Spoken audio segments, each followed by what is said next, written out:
Bank Indonesia memutuskan untuk mempertahankan tingkat suku bunga acuan di level 7,75%. Begitu pula dengan suku bunga lending facility dan suku bunga deposit facility yang masing-masing tetap di level 8% dan 5,75%. Lalu bagaimana IHSG merespon keputusan tersebut? Langsung simak wawancara kami dan bersama analis First Asia Capital David Sutianto yang dipandu oleh Pangeran Punce di Studio Bursa Efek Indonesia. Punce, silakan. Ya, terima kasih Tommy. Langsung saja kita berbincang dengan David. Oke David, menurut Anda bagaimana respon IHSG terhadap kemarin Bank Indonesia akhirnya terus mempertahankan suku bunga acuan di level 7,75%. Terlihat pagi ini memang menguat tipis walaupun tadi sempat fluktuatif. Oke, sebenarnya responnya cukup positif ya, karena dengan suku bunga 7,75% berarti stabil, arah kebijakan perbankan kita juga lebih stabil, sehingga bank-bank juga masih bisa untuk mengatur dia punya margin, net interest margin terutama, jadi masih cukup positif. Akan tetapi siang ini indeks dilanda aksi jual dari investor asing karena mereka ingin melakukan profit taking dan juga ada tekanan dari nilai tukar rupiah, di mana nilai tukar rupiah itu mengisyaratkan sebenarnya mereka ingin BI Rate naik agar bisa inflasi kita yang naik akibat kenaikan dari harga BBM itu bisa tercover gitu, tapi tidak dilakukan sehingga menyebabkan hari ini rupiah fluktuatif dan indeks akhirnya jadi tertekan juga gitu. Oke, berarti potensinya untuk kedepannya apakah BI Rate ini akan naik atau justru akan turun? Ya, kalau mengutip dari siaran pers Bank Indonesia kemarin, di paragraf pertama mereka menjelaskan kenapa tetap ditahan 7,75 dengan alasan fundamental ekonomi Indonesia masih oke. Target inti inflasi masih 4,5% plus minus 1. Tapi di paragraf kedua mereka menjelaskan kalau mereka khawatir dengan adanya kenaikan bunga dari The Fed. Nah, hal itu yang mengisyaratkan kalau mereka ancang-ancang ke depan untuk menaikkan tingkat suku bunga lagi itu ada. Karena mereka saat ini mengawasi kebijakan dari The Fed, dan minggu depan sekitar di hari Rabu itu The Fed akan melakukan meeting dan akan melakukan proyeksi untuk GDP Amerika. Kalau proyeksinya positif itu maka besar kemungkinan The Fed akan going on dengan potensi menaikkan tingkat suku bunga di triwulan 2 tahun 2015. Tapi kalau proyeksinya besok agak sedikit kurang negatif, berarti ada kemungkinan The Fed akan melakukan kalkulasi kembali, menghitung kembali apakah akan dilakukan kenaikan suku bunga atau tidak. Oke, menurut Anda kapan ini kenaikan dari BI Rate dan juga antisipasi dari para pelaku pasar khususnya untuk investor saham ini seperti apa? Ya, kalau kapan kenaikan BI Rate lagi, saya rasa saat ini sudah cukup ya 7,75. Jika The Fed tidak ada kenaikan tingkat suku bunga dan inflasi juga masih bisa ditahan di level 7%, maka tidak perlu ada kenaikan BI Rate lagi.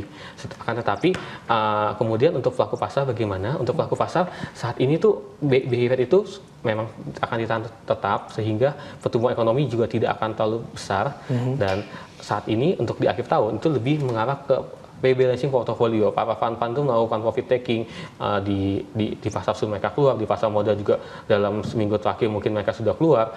Itu yang akan dilakukan hingga nanti akhir tahun. Karena kenapa? Karena saat ini ukuran premi resiko Indonesia masih cukup tinggi, ditambah dengan spread antara bunga dan juga inflasi juga semakin tipis karena inflasinya meningkat, yang menyebabkan mereka harus melakukan kalkulasi ulang, dan juga ada ancaman kenaikan bunga dari The Fed.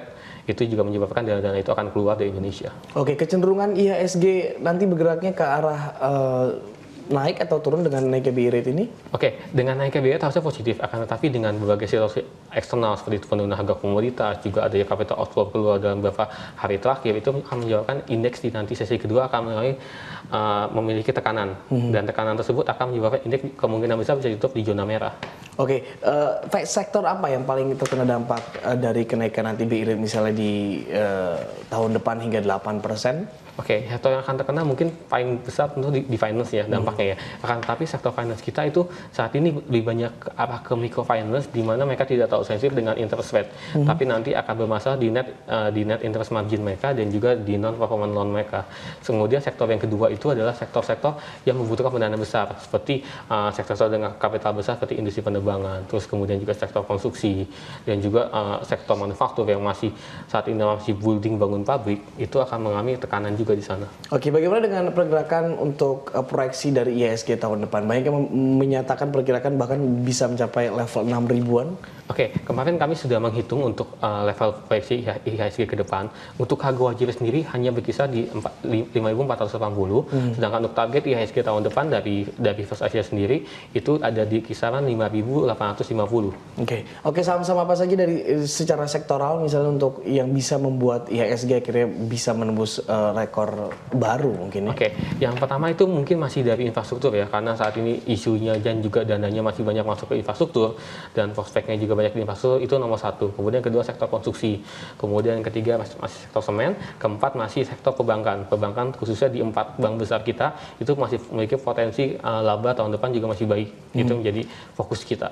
Oke, dengan sentimen yang ada tahun depan, misalnya dengan nilai tukar rupiah yang masih akan terus melemah, kemudian juga rencana The Fed untuk menaikkan suku bunga acuan, bagaimana Anda melihat pergerakan untuk IHSG di tahun depan? Apakah akan seiring dengan The Fed akhirnya memutuskan kemudian juga mulai kembali turun karena ada capital outflow, atau justru akan menguat di awal kemudian di paruh kedua tahun depan akan justru menurun? Ya, di semester pertama mungkin akan semakin berat ya, karena kalau The Fed ancang-ancang menaikkan tingkat suku bunganya itu dilakukan di triwulan kedua, berarti di semester pertama itu akan cukup berat untuk IHSG sendiri. Jadi untuk rally di semester pertama sebenarnya agak sulit, tapi di semester kedua, di mana dengan mungkin pemerintahan juga sudah melakukan pembangunan dan juga realisasi penyiapan APBN juga sudah cukup baik, maka di semester kedua sektor yang tadi disebutkan tuh masih berpeluang untuk melakukan penguatan. Meskipun memang mungkin akan terjadi capital outflow di semester pertama tahun depan, tapi aku yakin dengan ada real investment melalui pembangunan infrastruktur dari asing, itu cadangan devisa kita dan juga